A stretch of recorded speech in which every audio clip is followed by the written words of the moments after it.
그리스도의 성탄을 기다리는 대림절은 자기 비움의 시간입니다. 우리는 마음을 비우고 그 빈자리에 주님을 모시려고 합니다. 지나간 삶의 고통에서 생겨난 상처, 분노, 외로움, 두려움, 그것들이 빚어내는 우리 마음속의 소란을 잠재우고 그리스도의 품을 향해서 나아가는 시간이 대림절입니다. 올해 대림절에는 주님을 기다리는 마음이 더욱 간절해집니다. 연초부터 시작된 코로나 사태로 모두가 큰 위기를 겪고 있습니다.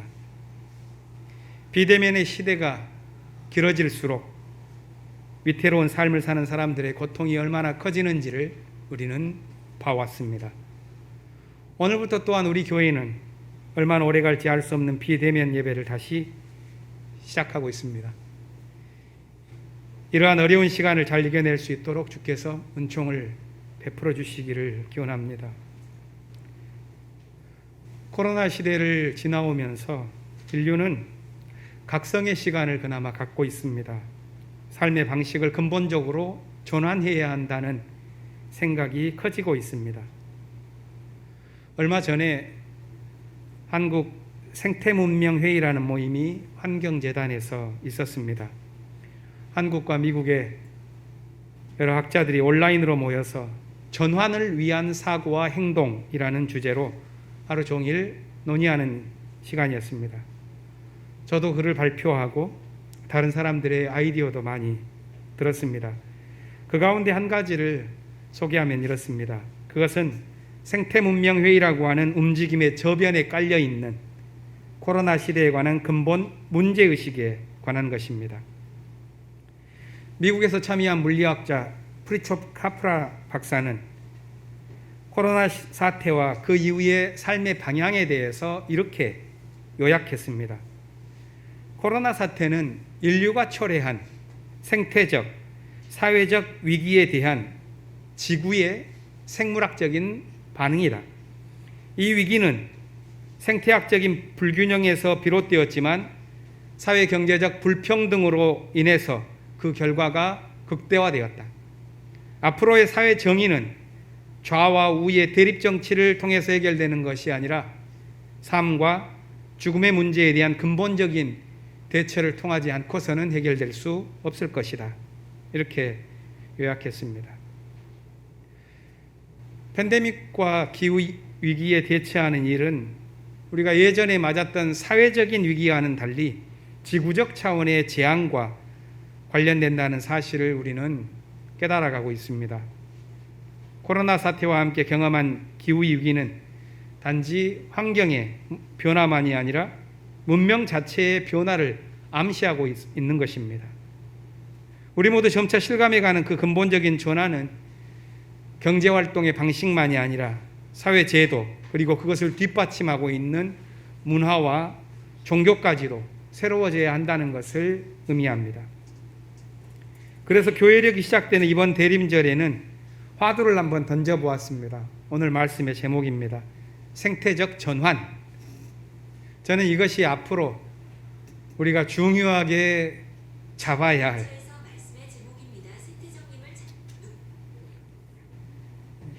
AI 시대를 우리가 살아가고 있습니다. 이렇게 생태적 전환이라는 이 화두는 시대적인 요청이자 또한 광화문 시대를 살아가는 우리 교회의 가장 거대한 과제가 아닐까 하는 생각을 하게 되는 것입니다.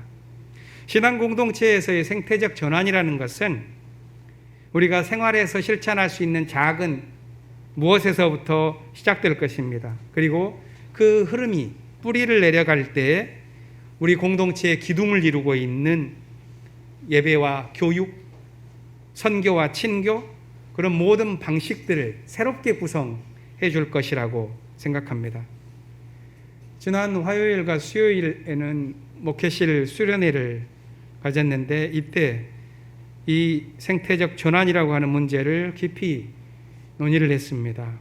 내년부터 교회를 섬기는 방식을 어떻게 우리가 준비할까 하면서 이틀 동안 치열하게 고민했습니다. 저는 교우들께서도 이 생태적 전환이라고 하는 화두가 우리 공동체에 깊이 깊이 스며들 수 있도록 함께 지혜를 모아주실 것을 부탁드립니다. 먼저 대림절을 여는 주일 예배를 통해서 이 전환을 위한 오늘의 그리스도를 우리가 어떻게 맞을지 성경 말씀이 주는 지혜를 얻고자 합니다. 제1성서 이사야의 본문은 혼돈과 폐허의 땅에서 주님을 갈구하는 예언자의 목소리입니다. 제3이사야로 불리게 된 이 이름 없는 예언자의 목소리는 매우 강렬했기 때문에 그 후에 수백 년이 지나가는 동안 신앙 공동체에 깊은 영향을 미쳤습니다. 61장에 나오는 그의 예언은 예수님의 취임 설교가 되었고 65장에 밝힌 새하늘과 새 땅에 관한 비전은 제2성서를 관통하는 핵심 사상이 되었습니다. 이 웅대한 꿈이 놀랍게도 혼돈과 절망의 시대에 생겨났습니다. 바벨론 포로 생활에서는 돌아왔지만 황무지와 같은 폐허의 시기를 이 이름 없는 예언자는 살아가고 있었습니다. 앞이 너무 캄캄했기 때문에 그와 함께 살아갔던 사람들은 길을 잃고 말았습니다. 두려움에 빠졌고 꿈을 꿀 수 있는 믿음이 있지 않으면 안 되었습니다. 이때 이사야는 생명의 길을 분별할 수 있는 지혜가 어디에 있는지, 믿음의 고백이 다시 작동될 수 있는 참회의 토대를 무엇에 두어야 하는지 묻습니다. 절망과 혼돈의 세계에 살아가는 데 필요한 믿음은 분별과 참회였기 때문입니다. 먼저 그는 주님을 향한 발걸음이 시작될 수 있는 지점을 5절에서 말합니다.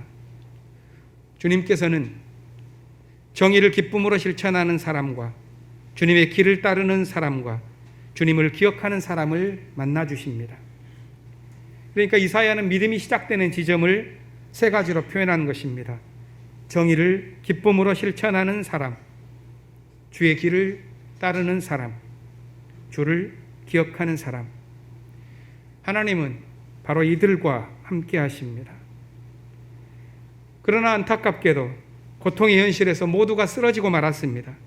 이사야는 그 비통한 실상을 다음과 같이 묘사했습니다.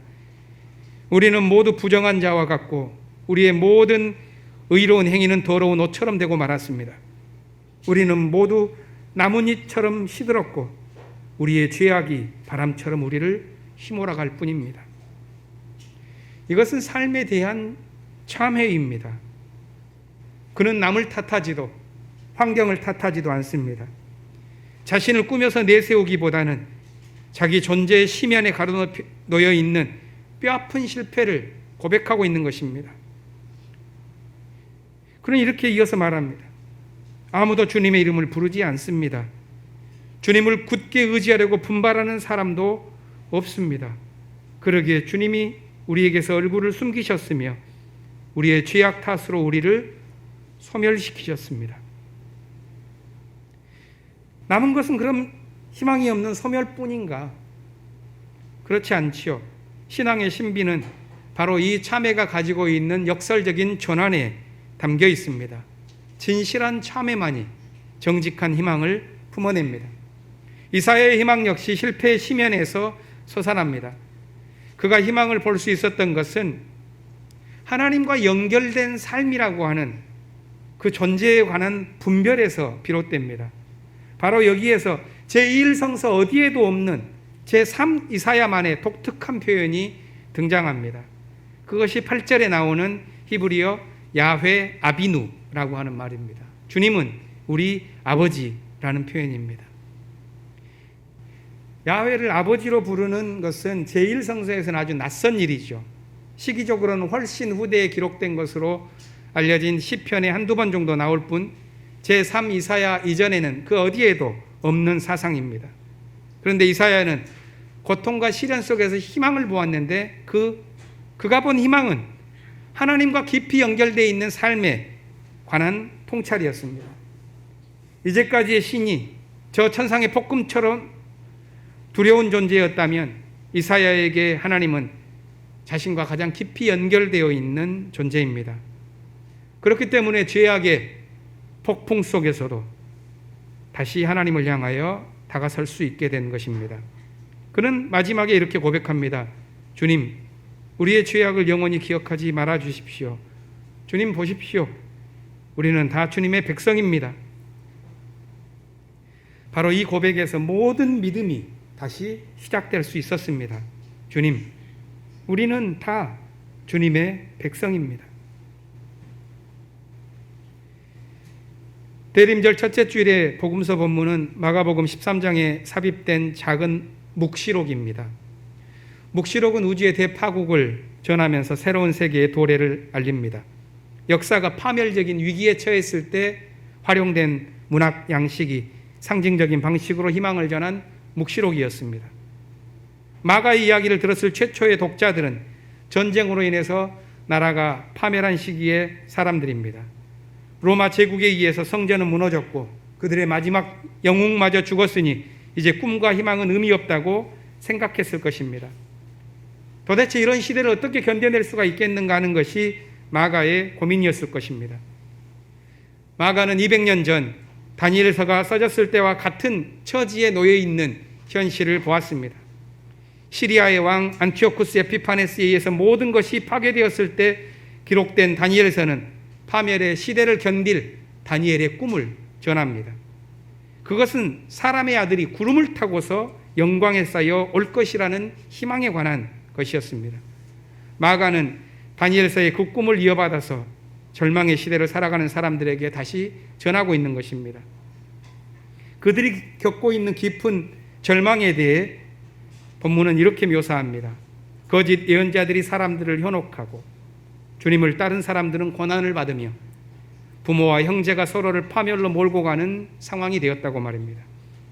그러나 그 모든 고통도 세상의 끝이 아니라 그것은 단지 환난일 뿐이라고 보는 것입니다. 마가복음서 본문이 시작되면서 나오는 단어에 주목할 필요가 있습니다. 그것은 환난이 지나간 뒤에라는 표현입니다. 환난이 지나간 후에는 두 사태가 잇따릅니다. 먼저 환난의 상처가 남긴 절망이 더 깊어집니다.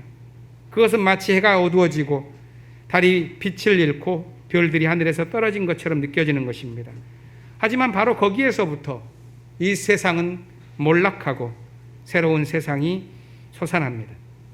인자가 큰 권능과 영광에 쌓여 구름을 타고 오는 것처럼 희망을 보게 될 것이며 땅 끝에서 하늘 끝까지 사방에서 선택된 사람들을 모을 것이라는 믿음이 되살아납니다. 이것이 유대 전쟁의 여파로 모든 것을 잃고 절망하는 사람들에게 준 마가의 약속이었고 마가 공동체가 붙들고 있는 희망이었습니다. 문제는 이 약속과 희망이 어떻게 환난의 시대를 살아가는 사람들을 이끌 수 있느냐 하는 것입니다. 바로 여기에서 마가는 무화과 나무를 예로 든 예수의 교훈을 전합니다. 이 교훈은 두 가지입니다. 하나는 인자의 때가 오는 징조에 관한 것이고 다른 하나는 그 때를 알 수 없으니 깨어 있으라는 것입니다. 본문은 이렇게 말합니다. 무화과 나무에서 비유를 배우라. 그 가지가 연해지고 잎이 돋으면 너희는 여름이 가까이 온 줄을 안다. 이와 같이 너희도 이런 일들이 일어나는 것을 보거든 인자가 문 앞에 가까이 온 줄로 알아라. 인자가 문 앞에 가까이 오는 때는 언제인가? 가지가 연해지고 잎이 돋아나는 때, 생명이 다시 움트는 때입니다. 그런데 사람들은 그런 일에 관심을 잃었습니다.